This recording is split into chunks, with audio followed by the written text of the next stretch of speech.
Sebenarnya geografi itu apa sih? Dari namanya aja kita udah bisa nebak. Geo itu artinya bumi, dan graphein itu artinya mendeskripsikan. Jadi kalau diartiin langsung, geografi itu deskripsi tentang bumi. Tapi lebih dari itu, ini adalah ilmu yang ngaji semua fenomena di permukaan bumi.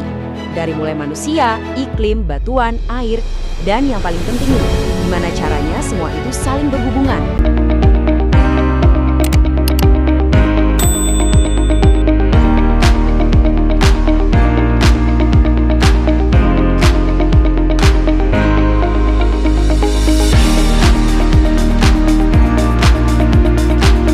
Semuanya, selamat datang. Hari ini kita bakal ngebahas tuntas satu subjek yang mungkin kalian pikir udah kalian kenal banget, geografi.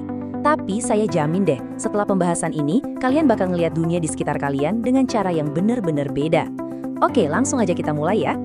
Coba deh bayangin sejenak, waktu kata geografi disebut, gambar apa sih yang muncul di kepala kalian? Mungkin nama-nama negara, ibu kota, atau jangan-jangan benua dan samudra? Yap, kemungkinan besar jawabannya ya ini. Dan itu nggak salah loh. Peta, lokasi, nama-nama tempat itu semua emang bagian dari geografi. Tapi itu tuh baru puncaknya gunung es aja. Soalnya di bawah permukaan itu geografi adalah ilmu yang kaya dan kompleks banget. Ini bukan cuma soal apa dan di mana, tapi lebih dalam lagi soal kenapa dan gimana dunia kita nih bekerja. Ini loh ilmu yang nyambungin semuanya. Oke, jadi kita mulai dari yang paling dasar dulu ya. Sebenarnya geografi itu apa sih? Dari namanya aja kita udah bisa nebak. Geo itu artinya bumi, dan graphein itu artinya mendeskripsikan. Jadi kalau diartiin langsung, geografi itu deskripsi tentang bumi. Tapi lebih dari itu, ini adalah ilmu yang ngaji semua fenomena di permukaan bumi. Dari mulai manusia, iklim, batuan, air, dan yang paling penting nih, gimana caranya semua itu saling berhubungan. Nah, buat ngertiin dunia ini, seorang geografer itu punya semacam toolkit atau kotak perkakas khusus. Ini bukan palu atau obeng ya, tapi isinya itu cara berpikir, konsep, dan prinsip yang jadi panduan analisis mereka. Yuk kita bongkar isi kotaknya. Oke, yang pertama banget harus kita ngertiin itu ada perbedaan penting ini. Ada yang namanya objek material, yaitu apa yang dipelajari, ya bumi dan semua isinya. Terus ada objek formal, yaitu bagaimana cara pandang atau pendekatan buat mempelajarinya. Dua-duanya ini kunci banget. Nah, objek material ini isinya ya semua hal yang dibagi jadi 5 sfer atau lapisan. Ada litosfer, tempat kita napak, atmosfer, udara yang kita hirup, hidrosfer, semua bentuk air di bumi, biosfer, semua makhluk hidup, dan antroposfer, yaitu kita, manusia, dan semua kegiatan kita. Lengkap banget kan? Oke, di dalam toolkit ini ada juga yang namanya konsep-konsep esensial yang jadi fondasi berpikir geografi. Totalnya ada 10 konsep utama.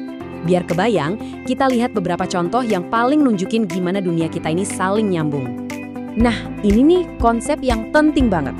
Interaksi dan interdependensi. Maksudnya apa? Maksudnya nggak ada satupun tempat di dunia ini yang bisa hidup sendiri. Semuanya saling terhubung dan saling butuh satu sama lain. Contohnya gampang banget. Coba lihat gambar ini. Desa ngasilin makanan yang dibutuhin orang kota. Sebaliknya, desa butuh teknologi, butuh barang-barang jadi, dan butuh pasar buat menjual hasilnya yang disediain sama kota. Nah, ini contoh sempurna dari hubungan timbal balik yang saling menguntungkan. Sekarang, yang keren dari sini adalah geografi itu bisa juga loh ngejelasin fenomena sosial. Adanya kampung Ambon atau kampung Melayu di Jakarta itu bukan kebetulan. Ini contoh dari konsep yang namanya aglomerasi, yaitu kecenderungan sesuatu buat ngumpul di satu wilayah. Simpelnya, orang-orang yang punya latar belakang mirip cenderung ngumpul dan tinggal deketan. Oke, lanjut. Alat berikutnya di kotak perkakas kita itu ada 4 prinsip utama. Anggap aja ini kayak aturan mainnya lah yang jadi panduan buat setiap analisis geografi. Pertama, ada persebaran. Kita lihat di mana aja suatu fenomena itu ada. Terus, interrelasi. Kita hubungin titik-titik itu buat cari tahu sebab akibatnya. Lanjut, deskripsi, kita tambahin detail dan data biar makin jelas. Dan terakhir, korologi, ini kayak detektifnya. Dia gabungin semua petunjuk tadi buat dapat gambaran utuh soal suatu wilayah. Dan alat terakhir di toolkit kita Ada 3 pendekatan utama, atau bisa kita bilang 3 kacamata berbeda yang dipakai para geografer buat nganalisis masalah. Ada pendekatan spasial yang fokusnya ke pola dan sebaran di suatu ruang. Terus ada pendekatan ekologis, ini ngelihat hubungan timbal balik antara manusia dan lingkungan alamnya. Nah, yang terakhir ada kompleks wilayah yang pada dasarnya gabungan dari dua-duanya buat analisis yang paling lengkap. Biar gampang, kita ambil contoh nyata ya. Misalnya, buat ngertiin kenapa sih sebuah kota bisa banjir? Kalau pakai pendekatan ekologis, kita nggak cuma lihat sungainya aja.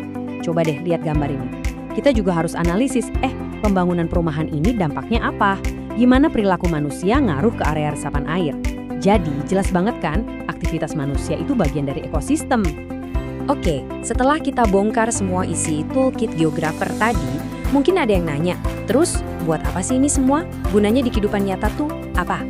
Wah, banyak banget.